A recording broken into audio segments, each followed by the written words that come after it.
Lonely CEO thought he was meeting a model on a blind date. But it's a poor single mom who stole his heart. Chen sat in the corner booth of La Bella Vista, the most exclusive restaurant in Manhattan, checking his Rolex for the third time in 5 minutes.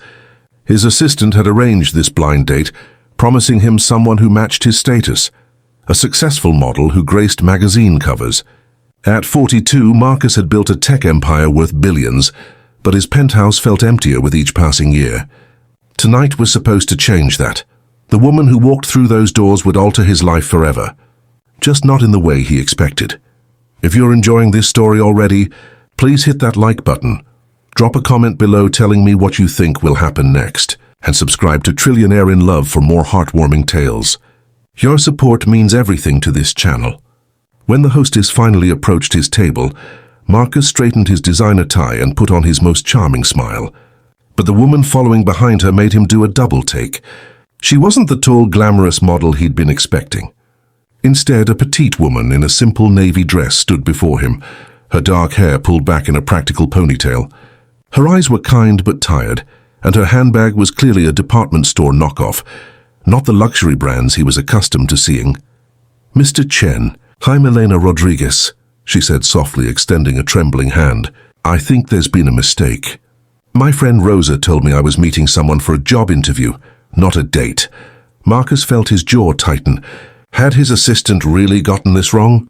But as Elena stood there, clearly mortified and ready to bolt, something unexpected happened.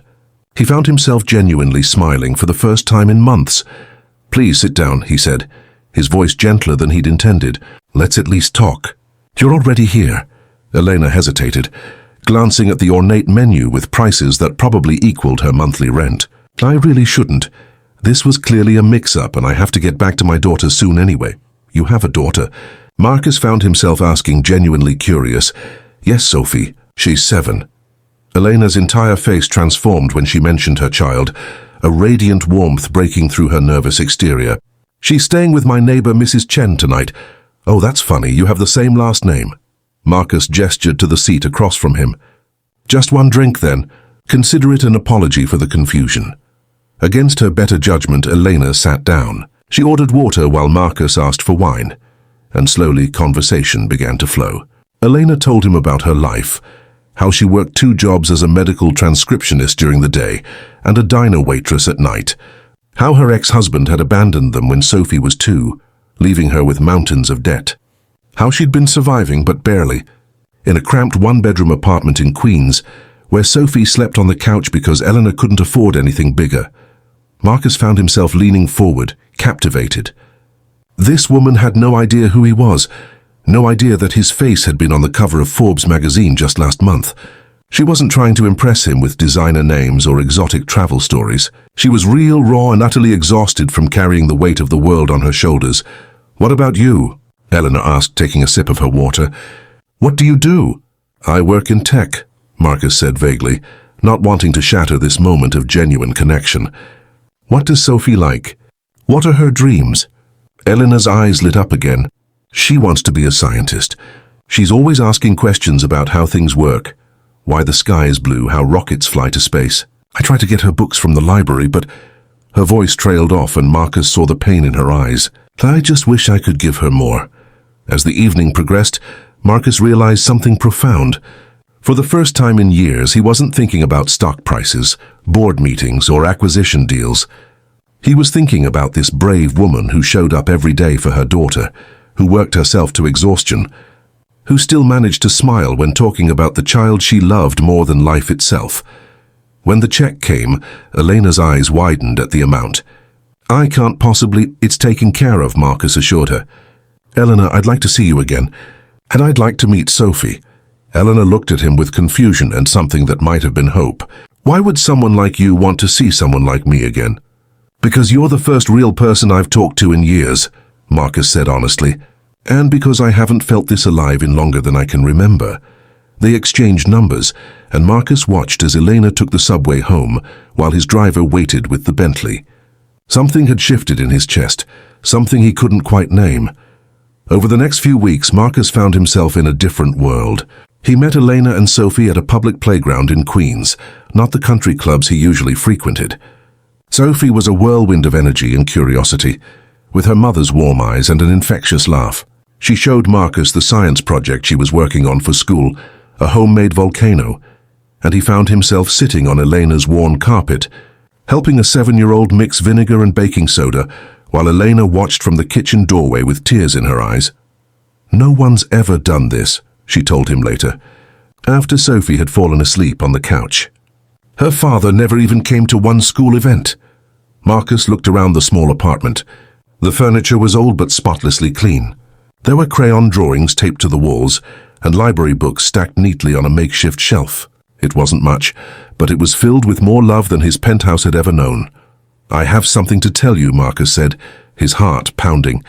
"I haven't been entirely honest about what I do." He pulled out his phone and showed Elena a Forbes article. Her eyes grew wide as she read about Marcus Chen, tech billionaire and CEO of Chen Tech Industries. You're him?" Elena stood up, her face a mixture of shock and betrayal. "Why didn't you tell me? Was this all some kind of game? Are you one of those rich people who likes to play pretend with regular folks?" "No." Marcus stood too desperate to make her understand. "Elena, that's exactly why I didn't tell you. Because for the first time in my life, someone saw me. Not my bank account, not my company, not what I could do for them. You saw me. And I saw you, this incredible, strong, beautiful woman who's been fighting against the world for her daughter. I stole your time," Elena said quietly, tears streaming down her face. "You were supposed to meet a model that night. Someone glamorous and sophisticated, not a broke single mom with a second-hand dress and dreams she can barely afford to dream. You didn't steal anything," Marcus said, taking her hands in his. "You gave me something I'd lost, hope, the ability to feel again. Elena, these past few weeks with you and Sophie have been the happiest of my life." But Elena pulled away. "We're from different worlds, Marcus. Look at this place, look at me. You have charity galas to attend and business empires to run. I have double shifts and parent-teacher conferences. Sophie and we don't fit into your life." The next few days were agony for Marcus. He threw himself into work, but nothing felt right anymore. His spacious office felt like a prison. The expensive meals tasted like cardboard. He realized that wealth had given him everything, except what mattered most: connection, purpose, love. His breakthrough came during a board meeting when his VP of operations suggested cutting employee benefits to increase profit margins. Marcus found himself thinking of Elena, working 2 jobs without health insurance, terrified every day that Sophie might get sick because one emergency room visit could bankrupt them. "No," Marcus said firmly. "We're going in the opposite direction. I want comprehensive healthcare for all employees, including part-time workers. I want a childcare program. I want to start a scholarship fund for employees' children." The board members exchanged glances, but Marcus didn't care. Elena had shown him what real courage looked like. It was time he used his resources to make a difference. He showed up at Elena's apartment on a Saturday morning, his arms full of boxes. "What is all this?" Elena asked, Sophie peeking curiously from behind her mother's legs. "I've been doing some thinking," Marcus said. "You're right that we're from different worlds. So I'm going to do everything I can to make those worlds meet in the middle. But first I need to apologize. I'm sorry for not being honest from the start. I'm sorry if I made you feel like you weren't enough. Because Elena, you're everything." He opened the first box. Inside were books, dozens of advanced science books for children. Sophie's gasp of delight was immediate. The next box contained a laptop. "For your transcription work," Marcus explained to Elena. "So maybe you can quit the night shifts and spend evenings with Sophie." "Marcus, I can't accept," Elena began. "I'm not done," he interrupted gently.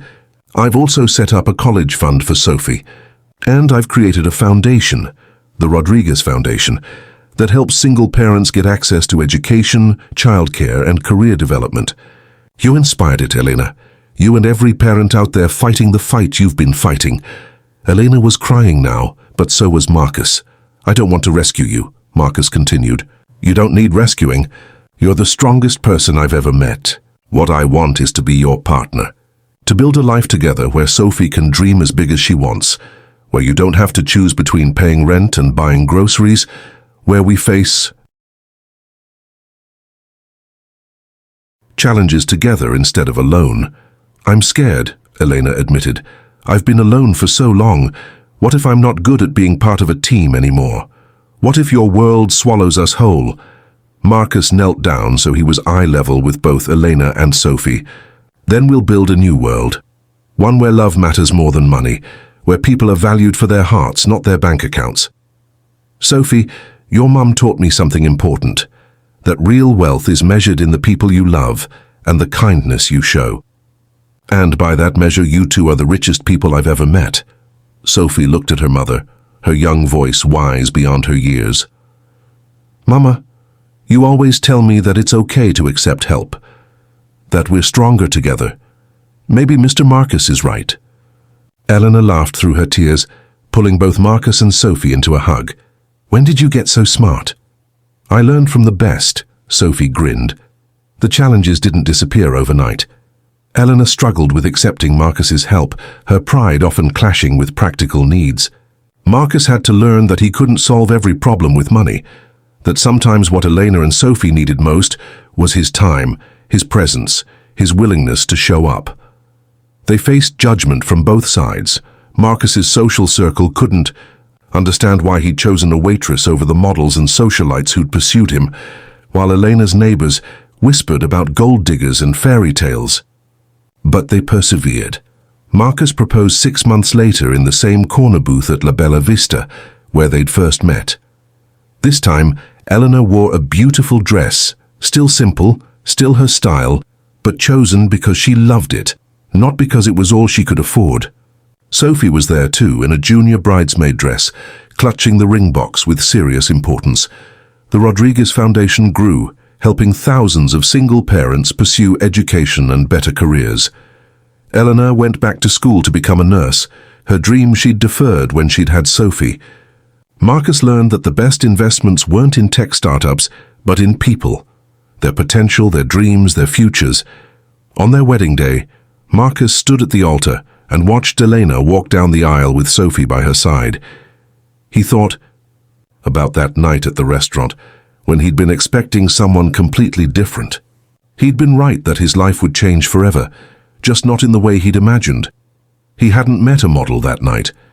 He'd met something so much better, a woman who'd taught him that true beauty came from strength, resilience, and an unshakable capacity to love. A woman who hadn't stolen his time or his expectations, a woman who'd stolen his heart and given him a family in return. As Elena reached the altar, she whispered, "No regrets?" Marcus smiled, pulling both his bride and his daughter close. "Only that I didn't meet you sooner. Because sometimes the best things in life aren't what we plan for. Sometimes they're the beautiful surprises that come wrapped in simple dresses and carried in courageous hearts. Sometimes the person who changes everything isn't the one you expected. They're the one you needed all along." I hope this story touched your heart as much as it touched mine while writing it. If you enjoyed Marcus and Elena's journey, please show your love by hitting that like button, leaving a comment telling me your thoughts, sharing this video with someone who needs to hear this message today, and subscribing to Trillionaire in Love for more inspiring stories about love, hope, and second chances. Remember, love doesn't care about status or wealth. It cares about the content of our hearts. Until next time, keep believing in the power of unexpected connections.